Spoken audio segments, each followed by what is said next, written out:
Hello बच्चों, कैसे हो? आपका स्वागत है त्रिपान स्टडी सेंटर में। आज जो हम यहाँ करने जा रहे हैं क्लास 10वीं सीबीएसई एनसीईआरटी के सामाजिक विज्ञान यानी सोशल साइंस का जो है हम यहाँ पर पेपरों का अध्ययन करेंगे विस्तार पूर्वक। यहाँ पर पेपरों के अंतर्गत जो होगा एमसीक्यू भी होगा आपके समक्ष, क्वेश्चन आंसर भी होंगे जो बोर्ड एग्जाम के लिए काफ़ी महत्वपूर्ण रहेगा। और सबसे महत्वपूर्ण बात ये रहेगा कि इसमें हिंदी इंग्लिश दोनों ही माध्यम में आपको यहाँ पर समझाया जाएगा, जो कि और भी महत्वपूर्ण बन जाता है। और सबसे महत्वपूर्ण बात है कि यहाँ पर शब्द ही आपको नजर आएंगे जिसको आप लिख के भी समझ सकते हो और एनालाइज भी कर सकते हो। और हमारा क्वेश्चन है कि स्थानीय पर्यावरण और आसपास के समुदाय के स्वास्थ्य पर खनन गतिविधियों के प्रभावों का विश्लेषण करें। देखा जाए तो इसका प्रभाव कुछ कम नहीं होता है। जो खदान खोदने वाले व्यक्ति होते हैं और उनके द्वारा ली जाने वाली धूल और हानिकारक धूल उन्हें जो है फुफ्फुस रोगों के प्रति संवेदनशील बनाता है।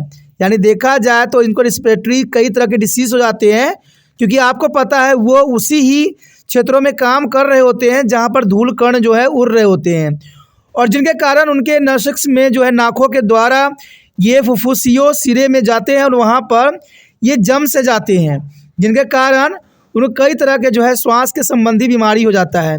अगर आप भी किसी क्षेत्र में धूल कण वाले काम करते हो या धूल कण में जाते हो तो जर्नल सी बात देखना कि आपको भी इसी प्रकार का जो है प्रॉब्लम आएगी। और ये कोई बड़ी बात नहीं, बहुत आम है। देखा जाए तो हमारे देश में धूल कणों से तो हमारा सदैव ही दो चार हाथ होता ही रहता है। चारों तरफ रोडों देखो टूटे हुए रहते हैं, तो उनके धूल कण जो है हमारे नाकों में जाना और देखा जाए तो फेफड़े से संबंधी बीमारी होना एक स्वाभाविक बात है। एक परीक्षण के अनुसार मैं बता दूं कि भारत में फेफड़ों से बीमारियों से ग्रस्त होने वाली की संख्या दुनिया में सबसे अधिक है।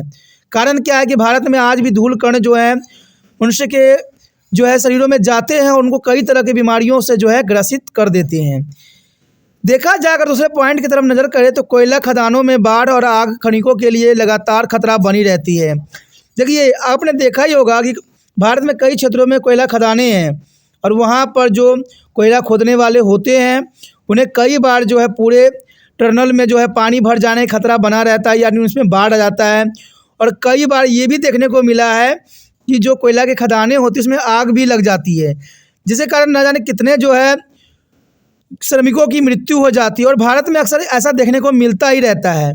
कभी जो है टनल में काम करने वाले व्यक्ति फंस जाते हैं, कभी उनमें आग लग जाती है, कभी उनको सांस की दिक्कतें आ जाती है। तो इस तरह की समस्या भारत में कंटिन्यू लगी रही है।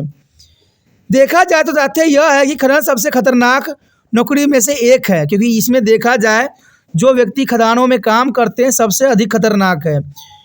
खदानों से आमतौर पर बहुत सारे अपशिष्ट के उत्पादन के साथ पर्यावरण पर नकारात्मक प्रभाव भी पड़ता है। अब ये सोचते होंगे कि खदानों से सिर्फ हमें अच्छे मटेरियल्स ही मिलते हैं, ऐसा कुछ भी नहीं है। कहते हैं हर चीज़ के साथ कुछ नकारात्मक प्रभाव भी होते हैं, जो कि स्वास्थ्य के साथ साथ जो है हमारे देश के लिए भी सही नहीं होता, हमारे समाज के लिए भी सही नहीं होता है।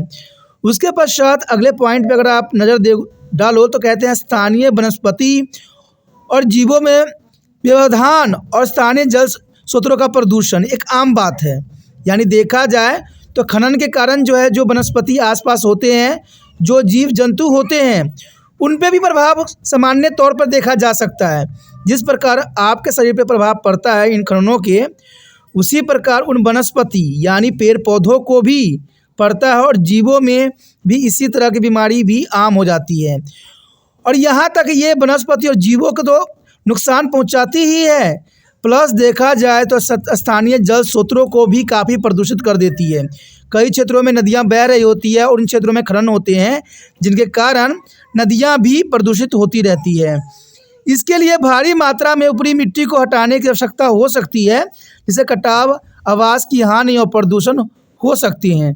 तो देखा जाए तो भारत में इस तरह की समस्याएँ आम हैं और ये देश के लिए भी चिंता का सबब भी है। लोगों को सावधानी के साथ सरकार को चाहिए कि इसमें जो उनको मदद करें और जितना हो सके खनन जो कार्य हैं उनके लिए जो सरकार काफ़ी संवेदनशील रहे। इन खतरों से तभी बचा जा सकता है जब हम समझदार रहें, सिस्टमैटिक रूल रेगुलेशन के साथ कार्य किया जाए। क्योंकि जर्नल सी बात है, अगर आप किसी टनल में जाते हो और वहाँ पर खदानों में खुदाई होती है तो धूल कण का निकलना एक स्वाभाविक बात है और इससे बीमारी भी होना एक साधारण सी बात रहता है। इवन कि जीव जंतुओं पर भी इसका प्रभाव जो है छूता नहीं रहेगा, जीव जंतुओं पर भी इसका प्रभाव हमें सामान्य तौर पर देखने को मिल सकता है। तो देखा जाए तो ये क्वेश्चन एग्जाम व्यू से काफ़ी महत्वपूर्ण है, ठीक है, और समझ के लिए भी ज़रूरी है। अगर आपको ये बात समझ में आया, अच्छा लगा और चाहते हो कि और भी क्वेश्चन आपको इसी प्रकार प्राप्त होता रहे, तो जितना हो सके इस वीडियो को शेयर कीजिए, क्योंकि शेयर ही दूसरे बच्चों का केयर है। पहली बार मेरे चैनल पे आए हो, पहली बार वीडियो देख रहे हो, समझ में आ रहा है, अच्छा लग रहा है, तो जनरल सी बात है दोस्तों, चैनल को सब्सक्राइब कर लीजिए। सब्सक्राइब कर लीजिएगा तभी जो है अगले वीडियो का आपको नोटिफिकेशन मिलेगा। सब्सक्राइब नहीं कीजिएगा तो अगले वीडियो का नोटिफिकेशन नहीं मिलेगा और कई वीडियो से आप अनभिज्ञ रह जाइएगा, क्योंकि यहाँ पर तिरपान स्टडी सेंटर ने 10th क्लास के बच्चों के लिए जो है क्वेश्चन आंसर का जो है एक सिलसिला स्टार्ट कर दिया है, जो एग्ज़ाम व्यू से महत्वपूर्ण रहेंगे और ये पेपर के क्वेश्चन हैं और ये क्वेश्चन एग्ज़ाम में आने हैं, इसमें कोई दो राय नहीं है। क्वेश्चन बदल सकते हैं लेकिन आंसर इसका यही रहेगा। तो सोचना नहीं है, विचार न करना है, अभी तिरपान स्टडी सेंटर को सब्सक्राइब करके अपने मोबाइल में सेव करना है।